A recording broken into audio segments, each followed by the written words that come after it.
और रावण से पूछ बैठे कि हे रावण, आज तुमने जो विधि की है, जो विधान किया है, इस विधान से मैं प्रसन्न हूं। मांगो वत्स, क्या मांगते हो? जो वर मांगोगे आज तुम्हें मिलेगा।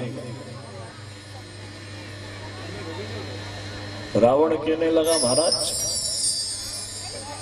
आप सही में मेरे से प्रसन्न हैं कि आप खाली मेरी चुटकी ले रहे हो? महाराज बोले, नहीं नहीं रावण, तुम चिंता मत करो, तुम जो वर में मांगोगे मैं आज तुम्हें दूंगा। भगवान भोलेनाथ से यही कहा कि महाराज मैं तो आज वास्तु करते करते भी यही सोच रहा था कि इतना सुंदर कैलाशपुरी है, इतना सुंदर कैलाशपुरी, काश ये मेरी होती। मैं तो यही सोच रहा था महाराज, और आपकी कृपा हो जाए तो बहुत ही अच्छा।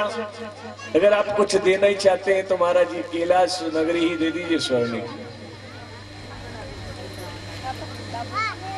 बोले, कैलाश नगरी तो नहीं दे सकता क्योंकि कैलाश तो मेरा ही सदैव वास रहेगा, पर मैं तुम्हें इस कैलाश नगरी की एक प्रतिबिंब छाया तुम्हें दे देता हूं, उसे तुम ले जाना, ये स्वीकार करता हूं।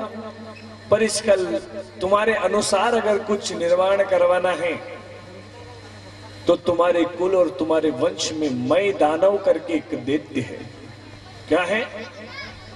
राक्षस कुल में मय दानव रावण का नाना ससुर, उनके द्वारा अभिमंत्रित करके इसको अपने अनुकूल नगरी बना दिया जा सकता है, तो आप इसे वो कर लीजिएगा। रावण ने दिव्य तेज से लंका, जो कैलाश नगरी स्वर्ण की है, उसे जाकर के लंका में स्थापित किया, और मई दानव ने उसे पूर्ण लंका नगरी के नाम से विख्यात किया और उसका पुनर्निर्माणित करके उसे श्रीलंका के नाम से तब्दीली किया। ये श्रीलंका हुई, और इसमें माता सती को, जब सती को पता चला और भोलेनाथ ने दिया, रावण ले भी गया। इतने दिन की मेहनत, इतने दिन की सब करामात, यहाँ किचन करना नहीं, अलमारी निकालना साफ, यहाँ किचन में ड्राज भी चाहिए ना, ये भी चाहिए ना, वो भी चाहिए ना, बाथरूम इतना बड़ा होना चाहिए ना, ये डाइनिंग रूम होना चाहिए ना, यह हाल होना चाहिए। कितनी सेटिंग थी, सब सेटिंग से माता जी ने बनाया, ले गया। अब 2-4 महीना तक तो रोटी ही नहीं मिले। अगर कोई घर वाला ऐसा कर ले तो 2 महीने तक घर में ही नहीं घुसने दे, रोटी तो दूर की बात। अब इधर भगवती ने कह दिया कि देख, और फिर बोल क्या रहा है, एक तो लंका भी ले ली, मैं क्या बोल रहे हैं कि भगवान महादेव हो सके तो मेरी एक बार लंका भी पधार जाना। तो माता जी ने कहा कि दादा जाजो मत, तो अगली बार तुमान बिठे लेगा तुम्हारा भक्त है, जाना मत। और चले गए तो भोलेनाथ तुमको आने देने वाला नहीं है, नाम रावण है उसका, लंकेश है वो। भगवान ने कहा कि मैं तो नहीं जाऊंगा, तू ध्यान रखना। क्या कहा? कि मैं तो नहीं जाऊंगा, पर देवी तू भी ध्यान रखना, तेरी बारी नहीं आ जाए कभी। तो भगवती ने कहा कि महाराज जिस दिन मैं गई उस दिन ये लंका का पूरा खर्चा ले लूंगी इससे, ये जितना मकान बनाया है ये सारा वसूल कर लूंगी। बोले वो कैसे? बोले महाराज मैं आज इस रावण को श्राप देती हूँ कि जिस दिन मेरी एक भी शक्ति इसके घर में प्रवेश कर गई उस दिन इसके संपूर्ण कुल का नाश कर दूंगी, संपूर्ण वंश का नाश कर दूंगी। जय हो। और भगवती के ऐसे कठोर वचन सुन महादेव कहने लगे कि अब जो होनी है उसे कौन टाल सकता है। इधर भगवान श्री राम और लखन के साथ में, विभीषण के साथ में मिल करके उस भगवती दुल्हा की आवाहन करते हैं, उस माता का गुण अनुवादन करते हैं। और मां को पुकारते हैं,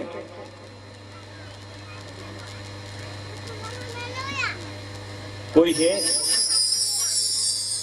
कि कोई है जो मेरे आगे भी चले।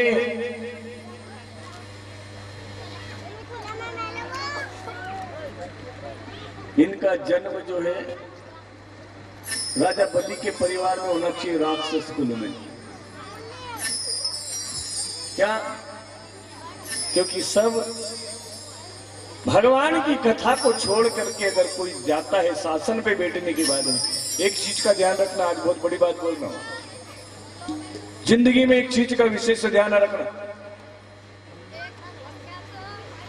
तुम अपने घर में पूजा करो, पाठ करो, भोजन करो, कुछ भी करो, उसका आसन एक बना लो, सिर्फ उसका एक नियमित आसन बना लो।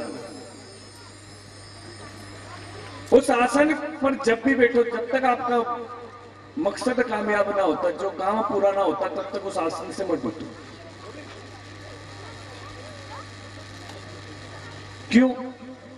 उसके कारण ये होते हैं कि जो होता है ना, आप जिस घर में पूजा करते हो, सब एक पूजन का आसन होता है, ये व्यास है, और मैं मेरे आसन पे ही बैठता हूं। क्योंकि जब मैं मेरे आसन पे बैठता हूं तो मेरे जीवन भर का जो पुण्य कर्म है, मेरी जो सोच है, मेरी स्मृति है, जो मैं धर्म के प्रति चलता हूं या मैं धर्म के विषय में जो चर्चा करता हूं, वो मेरा प्रभाव नहीं है, वो मेरे आसन का प्रभाव है। अगर मैं ईश्वर का नाम भी लेता हूं तो मैं उस धरती पर नंगे नहीं बैठा हूं, उस धरती का भी सम्मान कर रहा हूं, उस जगत जननी के सम्मान में बैठ करके उसके ऊपर भी एक सुंदर वस्त्र डाल करके मैं उस वस्त्र पर बैठ रहा हूं। जो आसन सिद्ध हो जाता है वो आपको कभी नीचे गिरने नहीं देता, वो हमेशा आपको ऊपर की ओर ही ले जाएगा। देव हो, दानव हो, मनुष्य हो, हर को एक आसन है। सभी को सम्मान दृष्टि से देखने के लिए, सम्मान देने के लिए आसन की नियुक्ति की है। इसमें देवता भी इससे वंचित नहीं है। सभी देवताओं ने अपने अपने इच्छा शक्ति के अनुरूप आसन धारण किया है।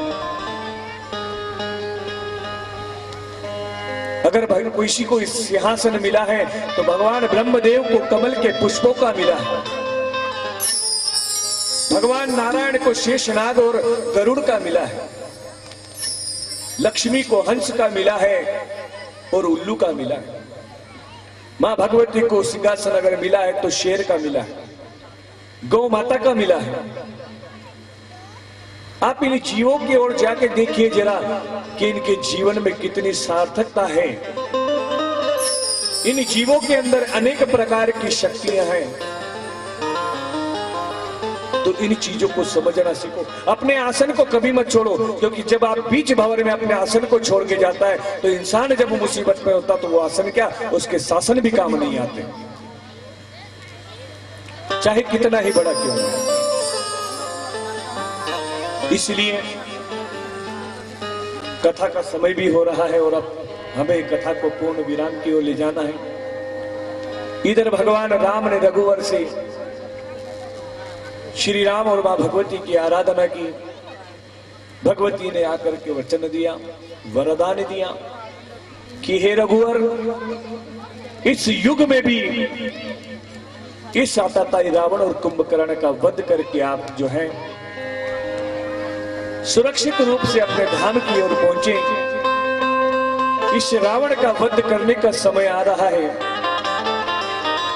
मेरे 10वें दिन, मेरी इस पावन नवरात्रि के 10वें दिन रावण की मृत्यु होगी और रावण के संपूर्ण कुल में नाश होने में मात्र एक प्रभु भक्त विभीषण के अलावा इस संसार में कोई नहीं होगा।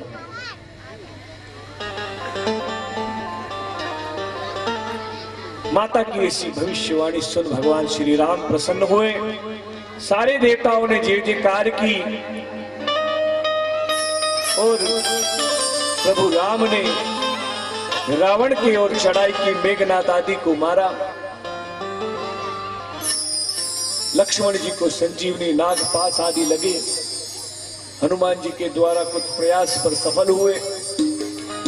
लक्ष्मण जीवित होकर के जो है मेघनाद आदि का वध कर देता है महाराज। और विजयदशमी का समय होता है। उस समय भगवान पृथ्वी पर खड़े हैं और महाराज विभीषण आकर कहते हैं कि महाराज रावण युद्ध के लिए आ रहा है। कौन आ रहा है? रावण युद्ध के लिए आ रहा है और इस रावण के अंत की अब तैयारी करना चाहिए। उससे पहले आप सभी से मेरा निवेदन है कि आज श्रीमद् देवी भागवत का ये 9वां दिवस पूर्ण होता है। आज माता की पूर्णाहुति है।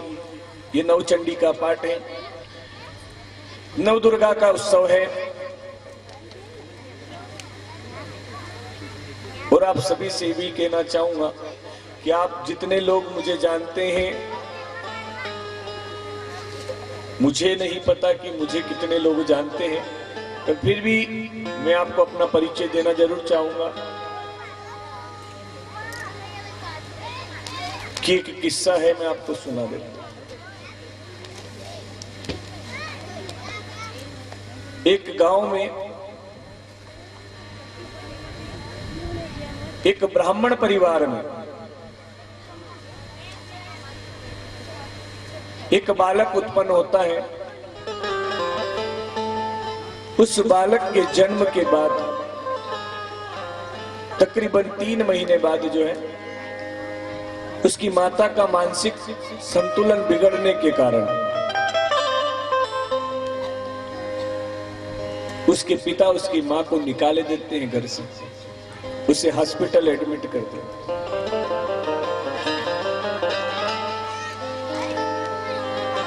उसे एडमिट कर देते हैं। अब वो बिन मां का बच्चा 3 महीने, इधर मां को बाहर किया, पिता दूसरी शादी करके तैयार।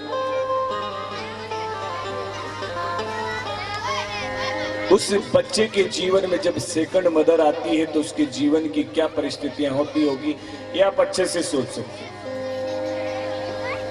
उसकी ना पढ़ाई, ना कोई देखभाल, न कभी स्कूल जाना, न कुछ नहीं।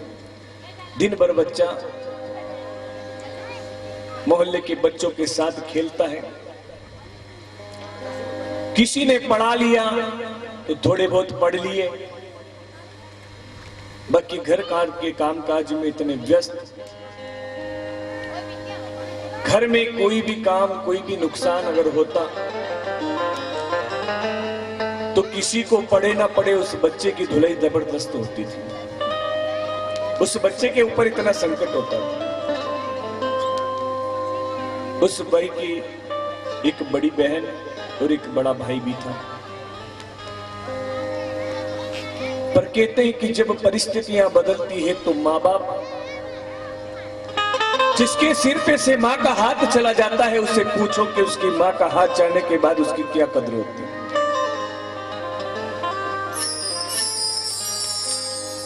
पर जिस बाप का आशीर्वाद रहा, जिस पिता ने हमेशा असहाय होकर के भी अपने बच्चों को सिर्फ दुआ दी और ये कहा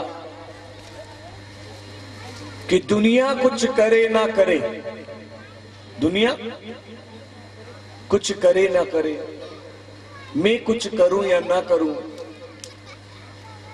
मैं अपनी औलाद के लिए कुछ नहीं कर सका और ना ही कर पाऊंगा। मेरे उद्दूत पीछे बच्चे को भी मैं नहीं संभाल पाया, और जिस औरत को भरोसा करके मैं लाया था कि ये मेरे बच्चों को संभाल लेगी, आज इस औरत ने भी अपनी वास्तविकता दिखाई और ये बच्चों को नहीं संभाल पाई। समय बढ़ता चला जाता है, धीरे धीरे आगे चलते हैं। उसकी बड़ी बहन की शादी उसके पिता कर जाते हैं। उसके बाद में पिता के आकस्मिक मृत्यु का कारण आ जाता है, उन्हें बीमारी हो जाती है। सारे हॉस्पिटलों में उनका इलाज, सब कुछ मिलने के बाद भी उनको खून नहीं मिलता, उनके ग्रुप का खून नहीं मिलता। और वो अंत तक क्या करते हैं, और वो आराधना किसकी करते थे, सोचना, वो आराधना भगवती की करते थे। किसकी? इस व्यासपीठ पे जो भगवती बैठी है उसकी पूजा करते थे। दिन में दुर्गा सप्तशती के 2 पाठ करते थे। दुनिया उन्हें जय माता जी के नाम से जानती थी।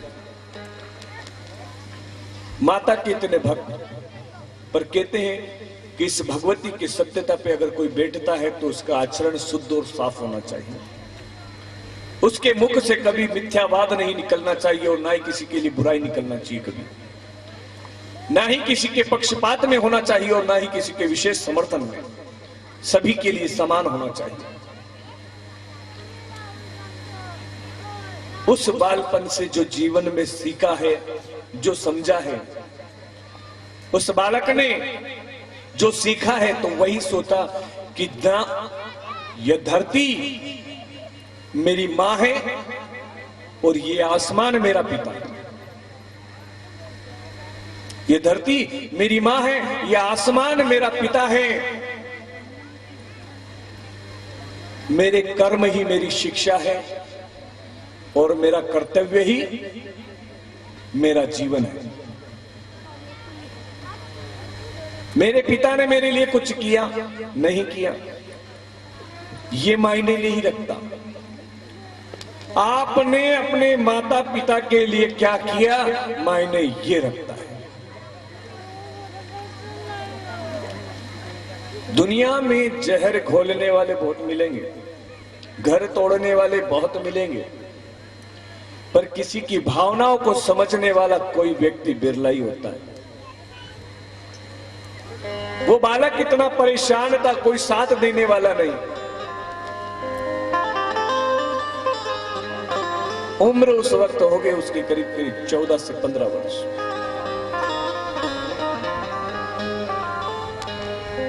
एक भाई साहब मिले, उन्होंने कहा कि तू यहां करता है, तू भगवान के सामने रोता है, तुझे भूख लगती है, तू 2-2 दिन तक खाना नहीं खाता है, तो कोई तुझे खिला देता है तो तू खा लेता है, तू किसी से मांगता भी नहीं।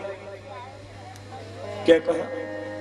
तो किसी से मांगता भी नहीं, किसी से यह भी नहीं कहता कि आज मैं भूखा हूं, मुझे एक पल रोटी दे दो।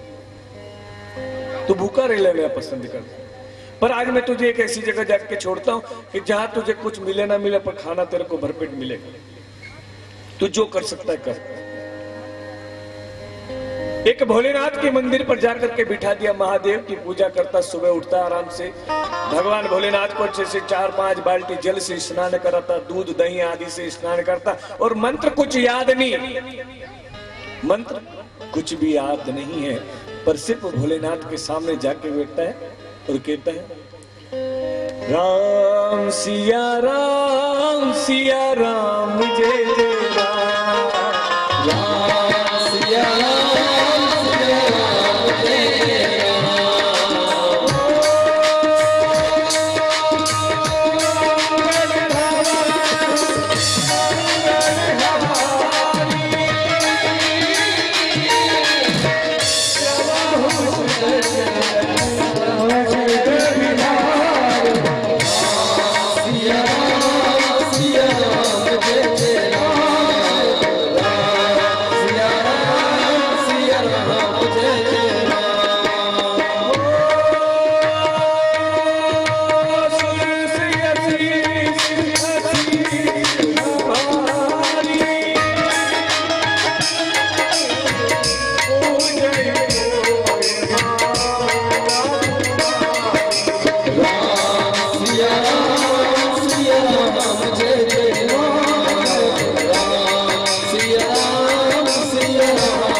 सिया राम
नित्य नियम था, नित्य नियम।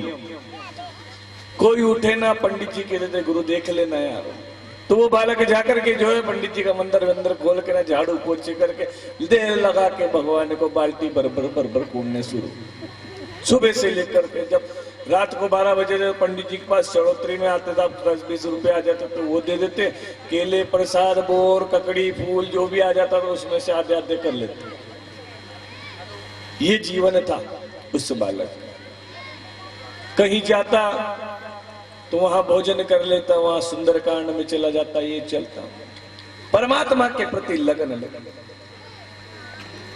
कुछ समय बाद एक महात्मा आए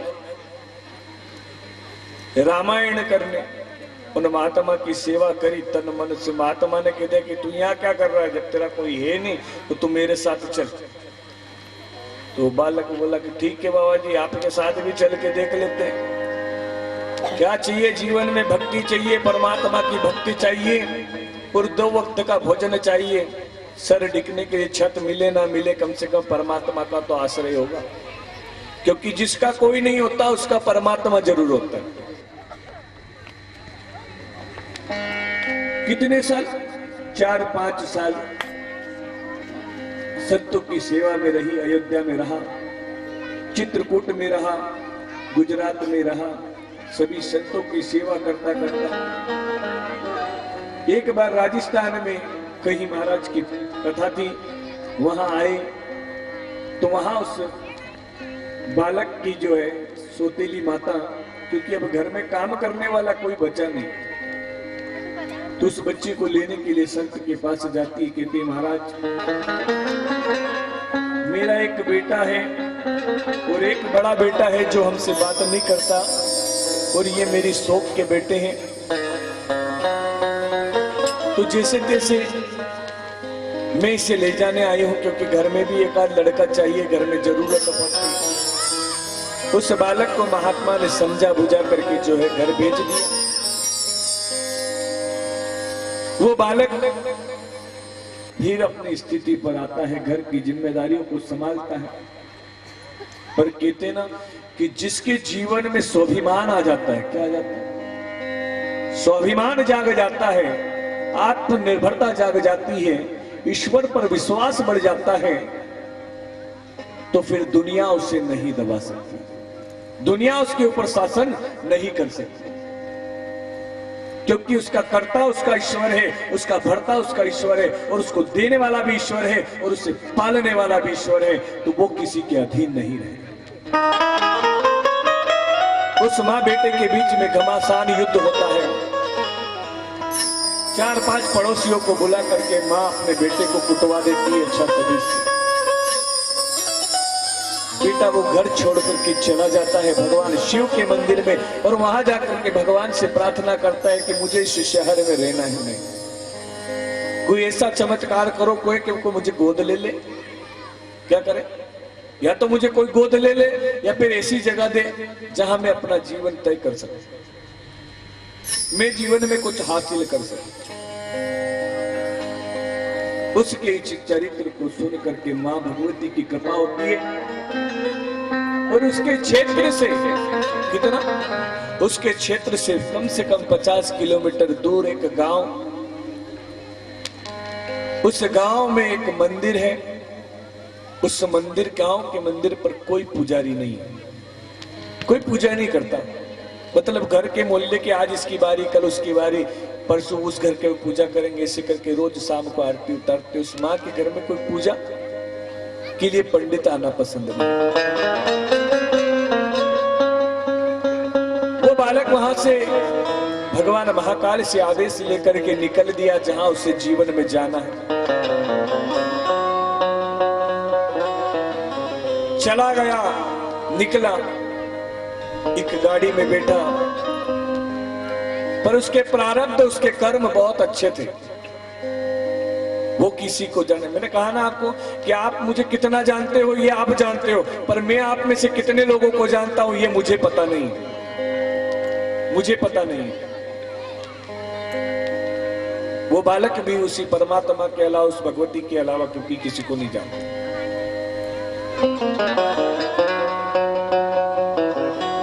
जीवन में इतना संघर्ष,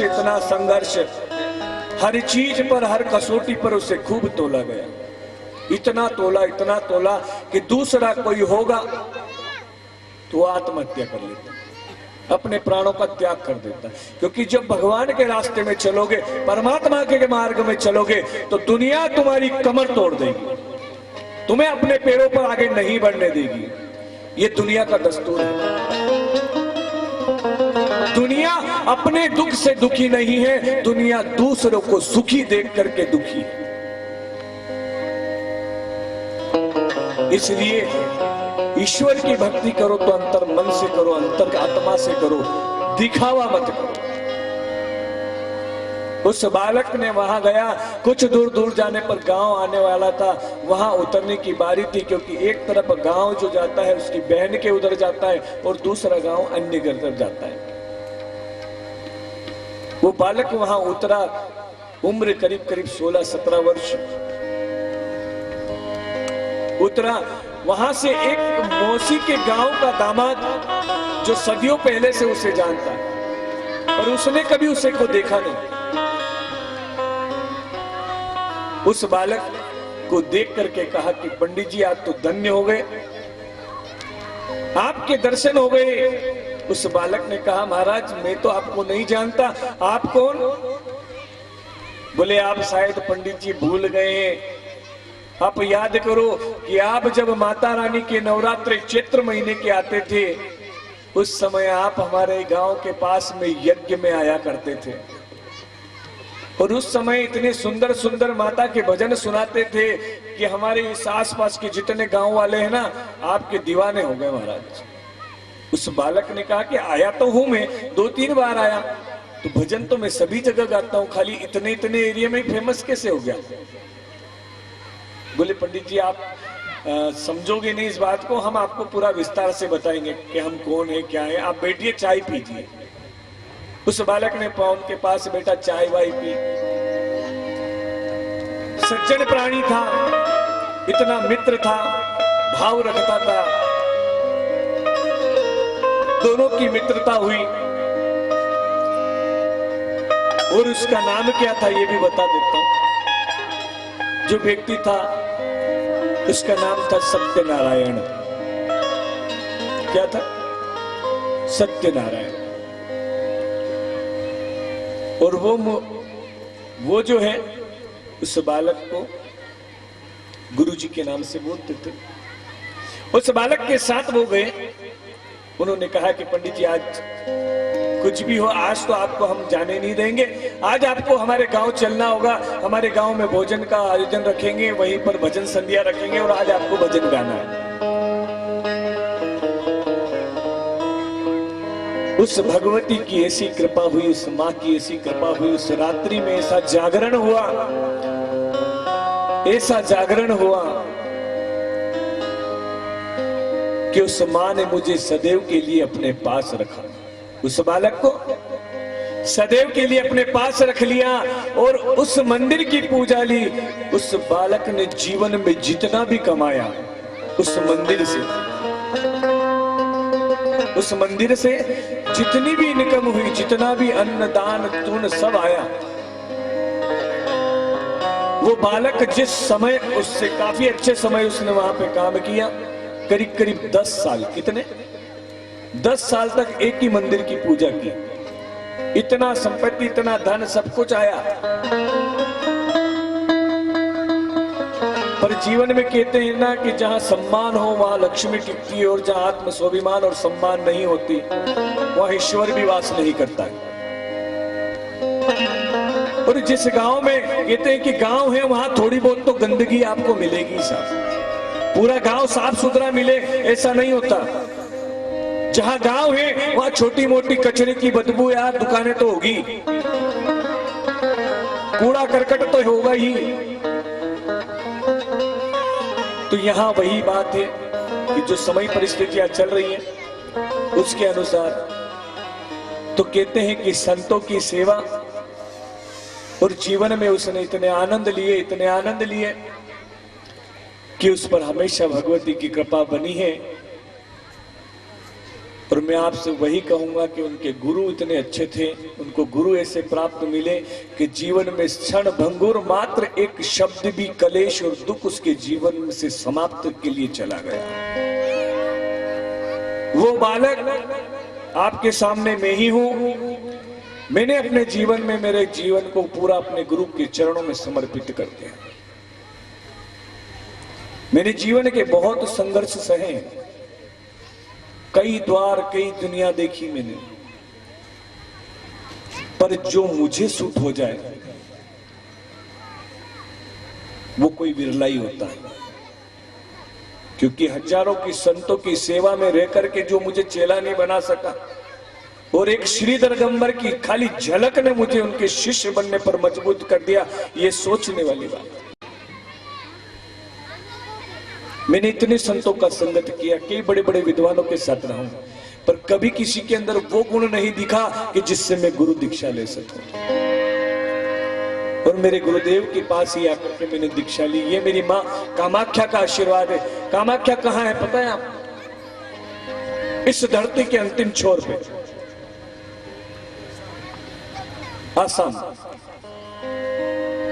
उस जगह पे जहां बंगाल लग जाता है, बंगाल की खाड़ी, फिर समुद्र आ जाता है, उस स्थान पे नील सरस्वती मां नीलांचल पर्वत वासिनी मां जगत जननी कामाख्या का स्थान है, जहां माता का गुप्त पाठ पड़ा था, जहां आज भी माता 3 महीनों के लिए रजस्वला होती है। और हर साल में एक महीना ऐसा आता है जिसमें 3 दिन तक माता रजस्वला होती है, और पूरी संपूर्ण नदी वहां से रक्त से लाल हो जाती है, माता का कुंड लाल हो जाता है। हजारों मीटर कपड़ा लगता है माता को, हजारों मीटर, कितना? हजारों मीटर ट्रकों के बंद थान के थान आते हैं, उस समय उस मंदिर के अंदर डाल दिए जाते हैं। इतना रक्त प्रवाह होता है कि वो सारे कपड़े लाल हो जाते हैं। चौथे दिन मां शुद्ध होती है, 5वें दिन से उनके दर्शन प्रारंभ होते हैं। जिस बंदे ने एक बार नंबर लगा दिया पहले दिन, तो चौथे दिन उसका नंबर आएगा।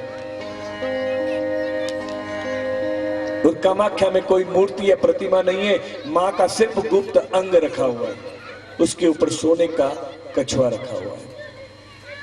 उस मां की कृपा के कारण मुझे गुरुदेव की प्राप्ति हुई है, और गुरुदेव की कृपा से ही इस आश्रम के निर्माण में हम लोग जो तन मन लगा रहे हैं।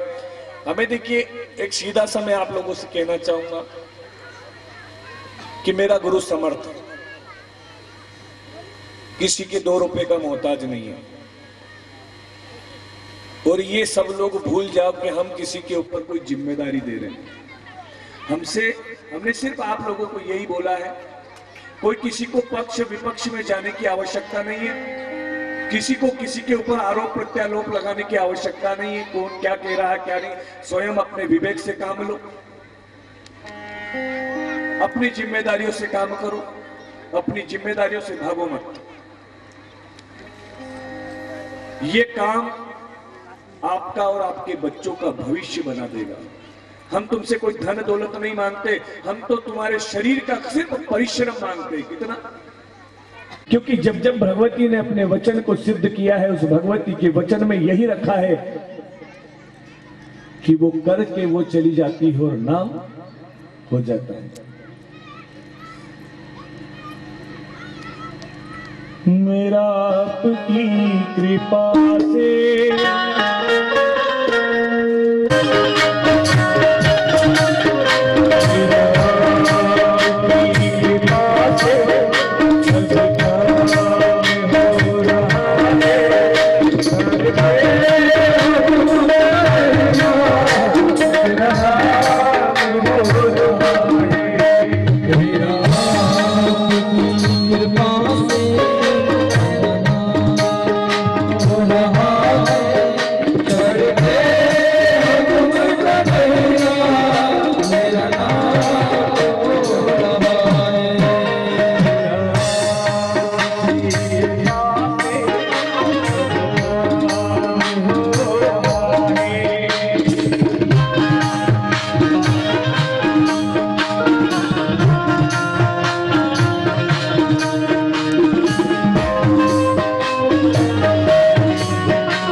गोद पर आए हुए सभी माताओं बहनों को बहुत बहुत प्रथम दिवस श्री माँ भगवती के श्रीमद् भागवत की इस प्रथम दिवस पर स्वर्ग से आए हुए सभी देवियों देवताओं को बधाई देते हुए विदाई करना है, क्योंकि यहाँ अखंड यज्ञ नारायण स्वर्ग के सभी 33 करोड़ देवी और देवताओं मृत्यु लोग तीनों लोग 14 ब्रह्मांड की देवी और देवताओं को बुलाकर यहाँ स्थापना दिवस हो चुका।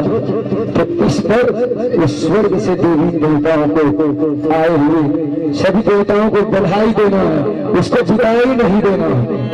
यह बधाई की दिवस है और जितने भी यहाँ उस माँ भगवती के बच्चे के रूप में आए हैं, बालक के रूप में आए हैं, बुजुर्ग के रूप में आए हैं, उन सबको अभिनंदन। और आज माँ भगवती की पूर्ण आहुति है, पूर्ण आहुति में सभी को भाग लेना है।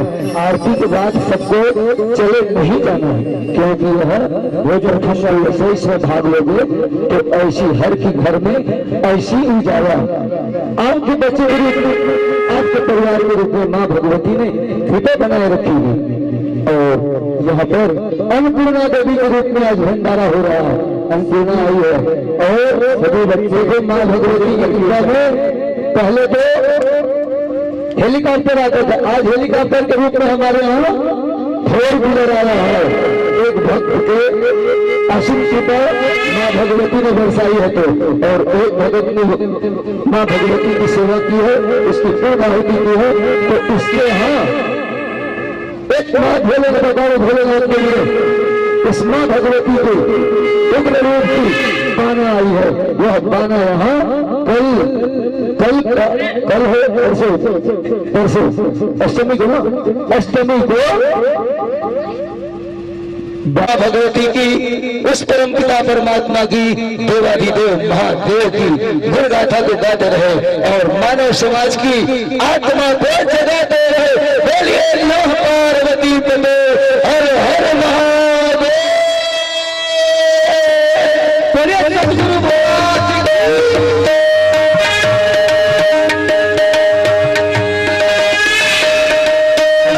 आरती के लिए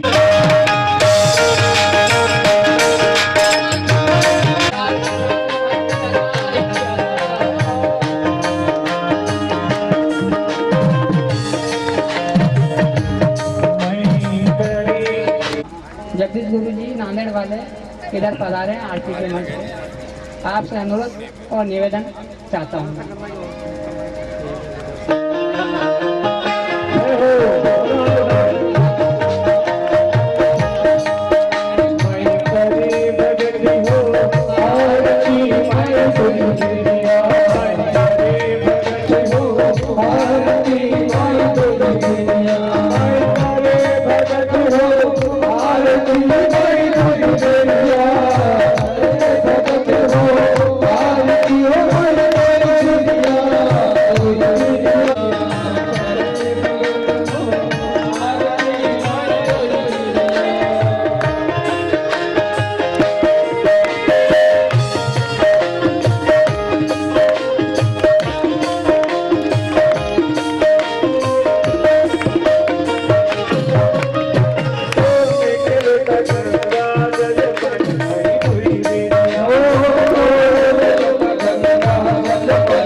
सतगुरु भगवान की आज के आनंद की श्री नमः पार्वती पदे हर हर महादेव हर काल हर पीड़ा हर मृत्यु हर दारिद्र हर आनंद की लहर कर श्री नमः पार्वती पदे हर हर महादेव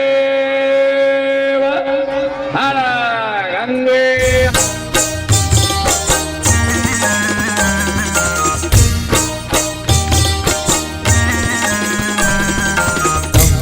जगदम्बे जग जननी तुम जग की हो पालनहार, तुम्हारी सदा हो जय जयकार। अम्बे जगदम्बे जग जननी तुम जग की हो पालनहार, तुम्हारी सदा हो जय जयकार। जय माँ लक्ष्मी सरस्वती तुम सबके जीवन का आधार, तुम्हारी सदा हो जय जयकार, तुम्हारी सदा हो जय जयकार।